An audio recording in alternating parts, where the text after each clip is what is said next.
बिस्मिल्लाहिर्रहमानिर्रहीम। अस्सलाम वालेकुम नाज़रीन, मैं हूं मोहम्मद ज़ुबैर। आज हम बात ये करेंगे कि हम अपने बच्चों की आदतें तब्दील करना चाहते हैं, लेकिन तब्दील करने में नाकाम क्यों हो जाते हैं। नाज़रीन, हम अपनी आदतें भी तब्दील करना चाहते हैं और उसमें भी नाकाम हो जाते हैं।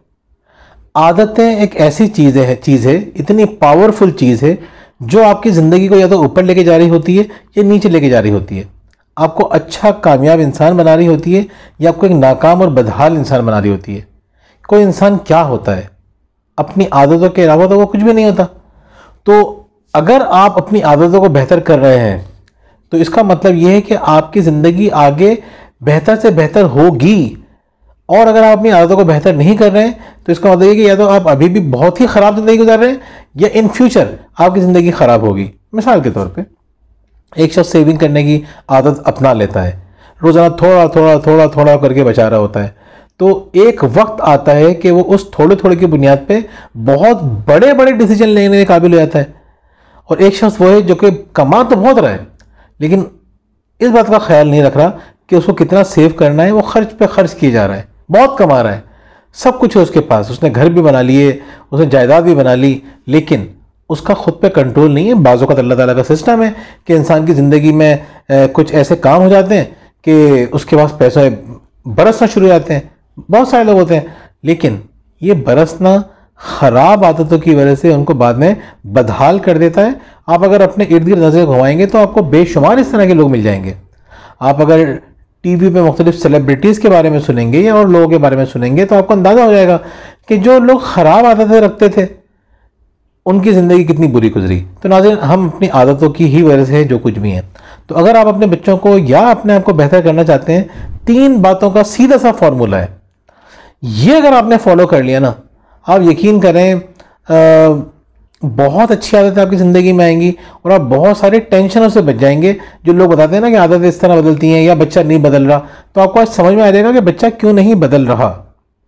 पहली बात तो ये कि नाज़रीन, जब कोई आप आदत बदलना चाहते हैं तो सबसे पहले आपके सामने होना चाहिए एक रिचुअल। आपको कोई रिचुअल बनाना है, या समझ लें इसको आसान अल्फाज में, आपको एक रूटीन सेट करनी है बच्चे की उस खास आदत के लिए। जैसे मिसाल के तौर पे आप पढ़ाना चाहते हैं उसे, तो आपने कहा भाई आपको शाम 5 बजे, उससे पहले डिस्कस कर सकते हैं बेटा किस टाइम पढ़ना चाहिए। वो कहेगा 5 बजे, सही है। वो कहता 6 बजे, तो 6 बजे। आपने 5 सोचा था, उसने 6 सोच दिया, तो आपने 6 बजे उससे बात कर ली, चलो सही है, कोई मसला नहीं है, 6 बजे। अब 6 बजे का मतलब 6 बजे है। उस वक्त कमिटमेंट से पहले आपको सोचना था कि आप उस टाइम अवेलेबल होते भी हैं या होती भी हैं या नहीं होती। 6 बजे आपने उसको बिठाया और उससे पहले कितनी देर पढ़ना है, तो अब उससे टाइम, वो आपको टाइम बता देगा, वो 1 घंटे पढ़ना है। अब हम अगले पॉइंट में बात करेंगे कि आपको क्या करना है। पहले आपने ये सोचा कि कितना कब पढ़ना है, 6 बजे। अच्छा, कहाँ पढ़ना है, यहाँ पढ़ना है। अच्छा, क्या पढ़ोगे, वो बता देगा कि चलो भाई मैं ये पढ़ूंगा, इट्स ओके। तो यहाँ से शुरुआत करते हैं। तो आपने अगला दिन आया तो आपने कहा भाई बेटा 6 बज गए, आ जाओ फ़ौरन, शाबाश। उस से पहले से उसको रिमाइंडर दे दिया। 6 बजे उसकी कोई एक्सक्यूज़ नहीं सुननी। उसको वॉशरूम जाना है, थोड़ा पहले जाए। कुछ खाना है, भूख लग रही है मुझे, इस वक्त बहुत शदीद भूख लग रही है, तो भाई भूख लग रही थी ना, तो आपको पता था पढ़ने का टाइम है, तो आपको पहले करना था काम, आपने उसको कर दिया। तो इस तरह से करें। अगर आपको मिसाल के तौर पर एक्सरसाइज करनी है तो ये नहीं कि आप सोचें मैं कल से एक्सरसाइज शुरू करूँगा, कोई नहीं कर पाता, 2-3 दिन के बाद नहीं करते। आपको ये सोचना है कि मुझे सुबह उठने के बाद जो पहला काम करना है वो एक्सरसाइज है। सपोज एक्सरसाइज आपको करनी है तो आपके बात समझ आ जाएगी कि मुझे सुबह उठते कहती एक्सरसाइज करनी है। कहाँ करनी है ये आपने सोच लिया। मैं ये नहीं कह रहा आप सुबह जल्दी ही उठें, फ़ायदा नहीं है कहने का आपको। आपने कभी किसी की सुनी है उठने के मामले में जो मेरी सुन लेंगे आप, तो मैंने भी नहीं सुनी और आपने भी नहीं सुनी होगी, तो आप भी नहीं सुनेंगे। तो जिस टाइम आप उठते हैं, उठने के बाद आपको पता होना चाहिए कि पहला काम, जिस आदत को आप समझते हैं कि होनी चाहिए आपके अंदर, सपोज एक्सरसाइज है वो, तो आपने कहा कि भाई इस टाइम मुझे करना है, तो रोज़ाना कुछ हो जाए, पहला काम आपको वही करना है। या आप सोचें मैं असर के बाद करूँगा, या आप सोचें कि मैं इस टाइम करूँगा, जो भी आपने सोचा, इस जगह करूँगा, इस टाइम करूँगा, इस सेटिंग के अंदर। तो जैसे ही वो सेटिंग में आप जाएंगे तो आपका फ़ौरन दिमाग काम करना शुरू होगा, एक्सरसाइज करनी है। इसी तरीके से और भी बहुत सारी आदतें हैं कि आपका बच्चा आपके साथ आके बैठता नहीं है, आप कहते बेटा मैं वक्त देने की, आपने थोड़ा वक्त दिया करो, अब वो इससे कुछ नहीं होगा। आप बोलेंगे बेटा एक वक्त का खाना तो कम हमारे साथ खाया करो ना, अगर वो एक वक्त का भी नहीं खाता, तो आपने क्या रिचुअल क्या बनाया कि इस टाइम पे आप उसको अपने साथ बिठा के खाना खिला रहे हैं। आपने ये रूटीन में चीज़ शामिल कर ली और पाबंदी से करनी है। दूसरी बात नाज़रीन ये है, हम एक बहुत बड़ी गलती क्या करते हैं, ये मैं आपको बताता हूँ। मेरा एक स्टूडेंट था, जब मैं कराची यूनिवर्सिटी में पढ़ाया करता था, तो मेरा एक स्टूडेंट उस ज़माने में जंग अखबार में काम करता था। मुझसे कहने लगा, सर मुझे एक आर्टिकल चाहिए यूथ के पेज के ऊपर ना, नौजवानों के सफ़े पे आप मुझे कोई एक आर्टिकल लिख के दे दें। तो मैंने उसको एक आर्टिकल लिख के दिया कि 10 मिनट है आपके पास, अगर हाँ तो आप कामयाब हो सकते हैं। ये उसकी हेडिंग थी उसकी। तो ये मैं आपको बता रहा हूँ, तकरीबन 10 साल तो हो गए होंगे इस बात को, ये पुरानी बात है काफ़ी। तो मैंने ये आर्टिकल उसको लिख के दे दिया। उसमें मैंने क्या बात बताने की कोशिश की थी, मैंने उनको बताने की कोशिश की थी कि अगर कोई आदत आपको चेंज करनी है ना, तो कभी भी जज्बाती होने की ज़रूरत नहीं है। सुकून से बैठ के सोचिए कि आपको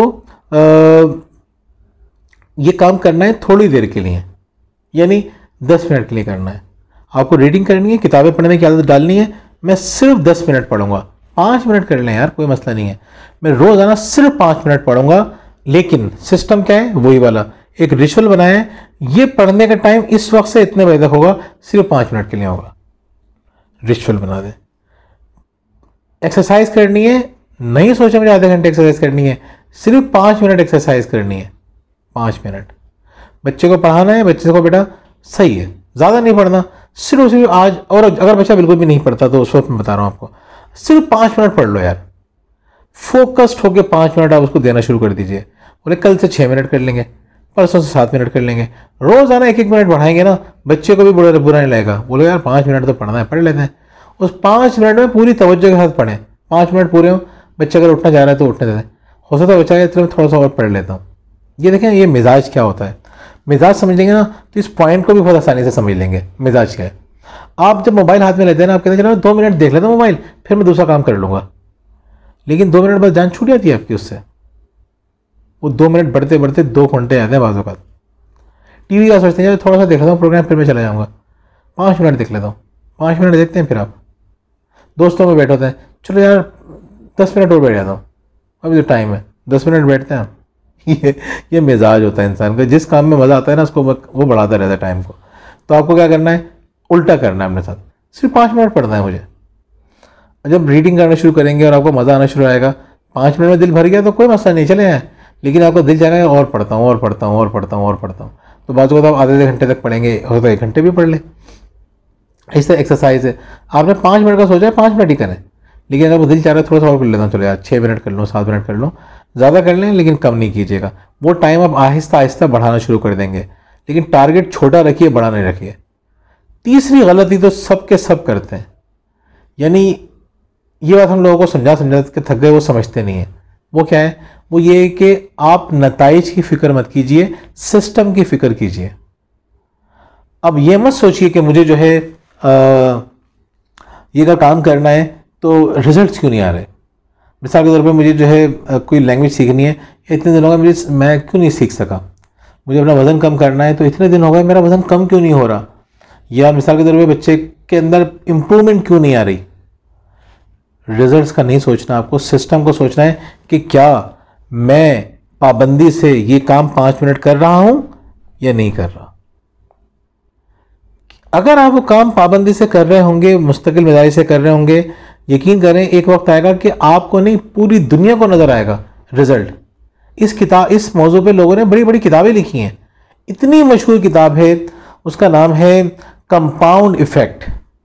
वो कहते हैं कंपाउंड इफेक्ट यही है कि जो लोग जो थोड़ा थोड़ा करके कंपाउंड जो बढ़ रहा होता है ना, मामूली मामूली करके जो लोग अपने आप को बढ़ाते हैं, वही लोग दुनिया में ज़्यादा लॉन्ग लास्टिंग कामयाबी हासिल करते हैं, देर पा कामयाबी हासिल करते हैं, वही बड़े काम कर पाते हैं। यानी आप अगर वॉरेन बुफे जो दुनिया का अमीर तरीन आदमी है उससे पूछेंगे तुम क्या करते थे, वो गरीब आदमी था मैंने लेकिन बचपन से मैंने ये काम सोचा होता कि जितने पैसे कमा रहा हूँ उसको मैं जो सेव कर रहा हूँ उसमें निकालूंगा नहीं, वो इंटरेस्ट जो आएगा वो भी नहीं निकालूंगा। बस ये इतना काम करते करते एक बंदा जो मजदूर आदमी था, जो बहुत ही कम पैसे कमाता था, आप समझ लें आज का हिसाब लगा लें कि एक बंदा जो कि 15,000 रुपये महीने कमा रहा है, मिनिमम 18,000 लेकिन हम 15,000 मिल रही है, 15,000 में से उस 15,000 रुपये कमाने वाला शख्स 7 अरब लोगों को पीछे छोड़ देगा। किस वजह से? थोड़ा थोड़ा करने की वजह से। थोड़ा थोड़ा करने की वजह से होता है, सब आपको बताएंगे। बड़ी किताबें हैं इसके ऊपर, कंपाउंड इफेक्ट सुन लेंगे, पढ़ लेंगे तो आपको मजा आ जाएगा। मैंने इसकी समरी सुनी थी, बुक समरी पूरी की पूरी। तो नाज़रीन, करना आपको ये है कि कंपाउंड इफेक्ट को समझिए, रिजल्ट्स के ऊपर कोई तवज्जो मत दें, सिस्टम पे तवज्जो दें कि ये काम रेगुलर हो रहा है या नहीं हो रहा। 1 महीना 2 महीना करेंगे, बाद में आपको रिजल्ट नजर नहीं आएगा, आप गिव अप कर देंगे। तो गिव अप करने के बाद तो जो उम्मीद थी आने की वो भी मर जाएगी और आप फ्रस्ट्रेटेड हो जाएंगे। मैंने 3 बातों का ख्याल रखें। पहली बात मैंने बताई, रिचुअल बनाइए, यानी रूटीन बनाइए, एक रस्म बनाइए, काम को रस्म की तरह करें, पाबंदी से करें। नंबर 2, टारगेट बहुत बड़ा ना रखें, छोटे छोटे टारगेट रखें। नंबर 3, सिस्टम पे तवज्जो दें, आप जो है नताइज पे तवज्जो ना दें। 3 काम करेंगे, ज़िंदगी आसान हो जाएगी, यकीन करें बहुत आसान हो जाएगी। आप खुद भी गिल्ट में नहीं जाएंगे, परेशान नहीं होंगे और अपने से वाबस्ता लोगों को भी परेशान नहीं करेंगे। Thank you so much. अल्लाह हाफ़िज़।